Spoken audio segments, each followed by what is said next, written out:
Welcome to the second look I'm doing with the Danessa Myricks palette. This look I used several shades from this palette. I used this one, this one, this one, and this one. I think that's it. I also used a ton of other palettes. I used the ABH Nouveau palette. I used this shade, this one. I think those are the only two from here. I used the Patrick Ta Major Dimension 2 palette. I used this peachy matte, this rosy matte shade, and this gold shimmer. I also used an old Menagerie palette, the Menagerie Violet Ink palette.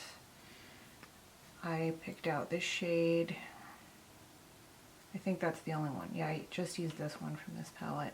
This is Iron Grip. I believe you can get this individually if they don't have this palette available.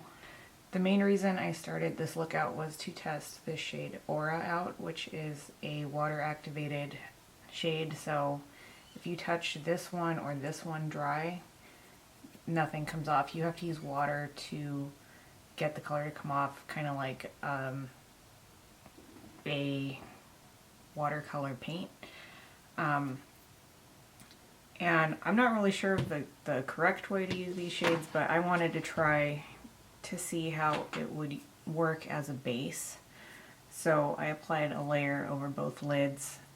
On one lid I used the Hourglass Veil Primer underneath, and on the other lid I didn't put anything on underneath. I found later on, you're going to see in this video, I had the water activated shade kind of flaked off in the crease on the eye that I put the primer on, so that didn't work. I wouldn't recommend doing that. I've had this look on for, well, let's see, at least 2 hours I've had that shade on this lid, and it hasn't creased at all.